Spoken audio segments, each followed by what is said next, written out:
जिससे मोहब्बत होती है उससे बातें कम होती हैं, आंखें ज्यादा बोलती हैं। जैसे कहा कि बच्चों को अगर हम शुरू से संस्कार दें, अगर हनुमान जी की जो भी हम पूजा वगैरह करवाएं उनको, लेकिन जैसे कुंडली दिखाते हैं समटाइम, तो वो बोलते हैं कि आपके बच्चे की कुंडली में ये है कि या वो ऐसा कार्य करेगा या ऐसा दुष्कर्म करेगा, तो उस चीज़ का क्या इलाज है कि बच्चा बच सके? कुंडली में 9 ग्रह होते हैं, उनको नवग्रह कहते हैं। क्या कहते हैं? नवग्रह। नवग्रह। नवग्रह के ऊपर एक 10वां ग्रह है, उसका नाम है अनुग्रह। अनुग्रह। भगवान का अनुग्रह हो जाएगा, सब राइट फाइट हो जाएगा। ठीक है गुरु जी, सीताराम। सीताराम। महाराज जी, सर्वप्रथम आपकी पूजनीय माता जी को मेरा प्रणाम और आपको भी मेरा बहुत बहुत प्रणाम। महाराज जी, मेरा क्वेश्चन ये है, अगर हम घर में सुंदरकांड का पाठ करते हैं तो क्या उसके बाद हवन करना जरूरी है? श्रद्धा हो तो करो, मतलब अगर सुंदर नहीं है तो जरूरी नहीं। अच्छा, देखो, बुरा न मानना, आपको तो उत्तर दे रहे, पर पूरी दुनिया को हम उत्तर देना चाहते हैं। पाठ पढ़ना या रटने से फल नहीं मिलेगा, सुंदरकांड को जीवन में उतारने से फल मिलेगा। जी जी। हवन हो या ना हो, यदि जीवन में उतार लिया तो बिना हवन के भी 10 गुना काम करेगा। धन्यवाद गुरुजी। मेरे पिताजी और माताजी आपकी बहुत बड़े मतलब फैन है कह सकते हैं। उन्होंने कल मेरे से बात हुई तो बोले मेरा उनको प्रणाम बोलना, हमारा आशीर्वाद बोलना। और गुरुजी हम 4 बहनें हैं, जब भी मैं हनुमान जी को ही राखी बांधती हूँ हमेशा। मेरे पिता बोलते हैं, जब आपकी कथा सुनने लगे तो वो बोले, है ना बागेश्वर बाबा तुम्हारे भाई, किस बात की चिंता है? बिल्कुल। बहुत बहुत धन्यवाद गुरुजी। आज बांध देना राखी। यस, अच्छा ठीक है, दे दीजिए। थोड़ा पीछे भी ले जाओ और थोड़ा ऊपर भी। गुरुजी नमस्कार। नमस्कार। और मेरे सारे परिवार की तरफ से आपको बहुत बहुत नमस्कार। मेरा एक ही प्रश्न है कि हम बात करते हैं पुनर्जन्म की, तो क्या ये कितने हद तक सत्य है? ये हद तक? हाँ, कितने हद तक? पूरे वर्ल्ड में इतनी स्टोरी है जो पूर्ण हद तक सत्य है। हाँ, तो उसका कोई एक छोटा सनातन धर्म में पुनर्जन्म की बात है, सनातन धर्म में पुनर्जन्म की चर्चा है, सनातन धर्म में पुनर्जन्म की परंपरा है, सनातन धर्म में पुनर्जन्म की व्यवस्था पर पूर्ण भरोसा है। कोई पैरामीटर नहीं है कि 60% सही है या 80% सही है, पूरा का पूरा 100% सही है। और ये भी सुनते हैं कि हमारे परिवार के लोग ही हमारे परिवार में पुनर्जन्म लेते हैं। क्या ये मतलब सत्य है? ये कुछ हद तक सही है, ये कुछ हद तक। वो कर्म गति के हिसाब से जन्म जीवात्मा को मिलता है, यथा गति तथा फल। एक बार एक सेठ दुकान पर बैठा था तो एक कुत्ता आया, गुड़ खा रहा था, तो उसने डंडा मार दिया। तो महात्मा हंसने लगे, बोले हंस क्यों रहे? तो महात्मा ने कहा, कुछ साल पहले दरअसल ये कुत्ता इस दुकान का मालिक था, ये बाप था इसका। धन्यवाद। कई बार कर्म की गति ऐसी भी होती है, तो कर्म के हिसाब से जन्म मिलता है, पर पुनर्जन्म होता है, ये बात सही है। धन्यवाद। वैज्ञानिक भी मानते हैं बहुत सी पृथ्वियों पर जन्म है, इस पृथ्वी पर नहीं होगा तो कहीं ना कहीं होगा। सीताराम। सीताराम। बहुत छोटा सा प्रश्न है, लेकिन अगर हम सबके मन में भगवान हैं और जो हैं, लेकिन हर किसी का जो व्यवहार है वो अलग है, फिर एक दूसरे को हम जज क्यों करते हैं? फिर गलत को गलत और सही को सही, क्योंकि जो भगवान करते हैं वो सब सही है। तो फिर अगर हम सब में भगवान है तो ये ऐसे क्यों? बहुत सुंदर प्रश्न है, सटीक प्रश्न। क्या नाम है आपका? पूनम। जीवात्मा और परमात्मा, जीवात्मा में ही परमात्मा विद्यमान है। परमात्मा कोई अलग नहीं है, न भगवान ने कोई हृदय में कोना ले रखा है किराए पर। जीवात्मा ही परमात्मा है, हम ही परमात्मा है। लेकिन हम तब परमात्मा है जब अपने आप को जान लें और संसार के सत्य को जान लें, झूठ को झूठ और सत्य को सत्य जान लें, तब परमात्मा है। तो परमात्मा तो सब में है, आप परमात्मा ही हो। कल आपने शायद हमारी कथा नहीं सुनी, हमने अद्वैतवाद पर कल शंकराचार्य की चर्चा की। आदि जगत गुरु शंकराचार्य ने कहा भगवान सब में नहीं है, सब ही भगवान है। शिवोहम। फिर आपने कहा कि यदि भगवान है तो फिर भगवान गलत क्यों करता? गलत भगवान नहीं करता, अभी तुम्हारा भगवान सोया है। जिसका सोया रहता है वहां जीवात्मा गाड़ी चलाता है, जिसका भगवान जाग जाता है वहां परमात्मा गाड़ी चलाता है। जब तक जीवात्मा जिंदगी की गाड़ी चलाएगा आदमी गलतियां करेगा, और जिस दिन परमात्मा का हैंडओवर हुई गाड़ी उस दिन कोई गलती नहीं करेगा। धन्यवाद। जैसे सूर्य होता है पर बादल छा जाते हैं, अंधेरा हो जाता है। अब इसका मतलब ये तो नहीं कि सूर्य नहीं है, सूर्य तो है पर बादलों का अंधेरा है। बादल हटे कि सूर्य फिर से उजाला देता। वैसे ही परमात्मा तो है, माया का अंधेरा छाया हुआ है, ये पर्दा हटा कि परमात्मा प्रकट हुआ। राम राम गुरुजी। राम राम, कहाँ हो? यहाँ पे प्रभु जी। हमको लगा ऊपर वाले देववाणी हो रही है। नहीं, यहाँ पर हूँ प्रभु जी। प्रभु जी मैं बोल रही थी कि मतलब इतना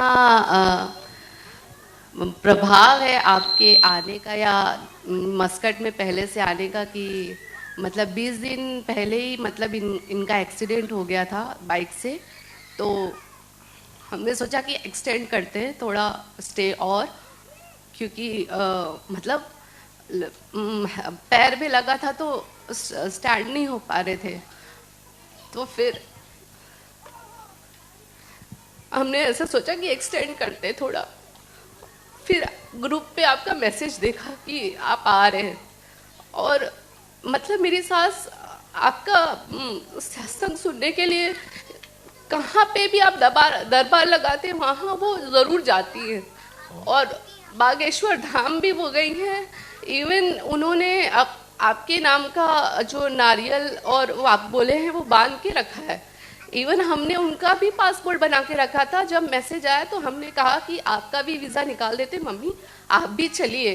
तो उन्होंने कहा कि मेरी अर्जी तुम लगाना। उसके लिए उन्होंने मतलब सब इंडिया से ही उन्होंने सब लाल कपड़ा सब कुछ अरेंजमेंट करके दिया। बोला मैं नहीं जा सकती, तुम लोग को इतने पास से दर्शन होंगे, तुम ज़रूर जाना। और मतलब हम आपके पहले दिन नहीं आ पाए थे क्योंकि उसी दिन फ्लाइट थी और हम लोग उसे कैंसिल कर मतलब एक्सटेंड करने वाले थे, और मैसेज देखकर बस मतलब उसी दिन की जिस दिन की थी उस दिन की पकड़ कर आए। और 2 दिन आपका सत्संग कल और आज हमने अटेंड किया है, जिसकी वजह से मतलब बहुत खुशी हो रही है आपको इतने पास से। मतलब हम वादी कबीर में ही रहते हैं तो इतना मतलब हमें लगा था शायद आपका कृष्ण मंदिर में होगा या शिवा मंदिर में होगा तो हम शायद नहीं पहुंच पाएंगे, पर इतनी कृपा है कि आप सीधा इनके स्कूल के बगल में ही पहुंच गए। तो मुझे ऐसे लगा कि बिल्कुल भी मिस नहीं करना चाहिए, और मतलब दर्शन तो ज़रूर करने चाहिए, चाहे उसी दिन क्यों ना पहुँचे हम लोग फ्लाइट से। तो बस आप कृपा कीजिए बस, और आशीर्वाद दीजिए कि हम पूरा परिवार खुश रहे और आपकी मैया खुश रहे, और उनको भेजना हम धाम पर मिलेंगे मैया को। जरूर जरूर जरूर गुरुजी, खुश रहो।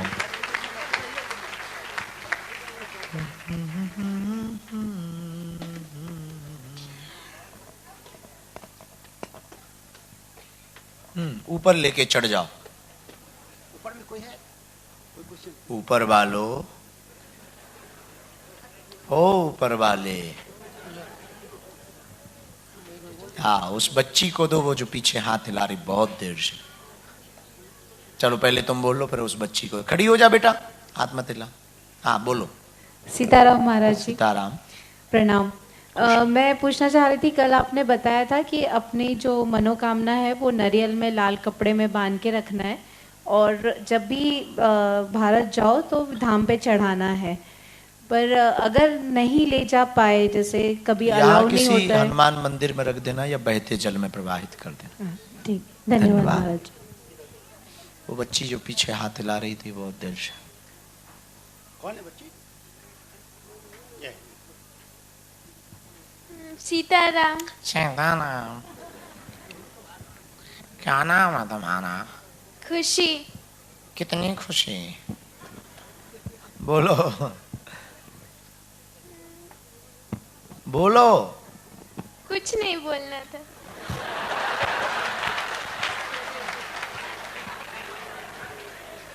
हेलो गुरुजी, नमस्ते। नमस्ते। मैं आपकी बहुत बड़ी फैन हूँ, बहुत सारी वीडियो देखती हूँ मैं आपकी, मतलब स्क्रॉल करती हूँ फोन तो आपकी वीडियो ही आती है मेरे फोन में। तो ब्लॉक मार दो।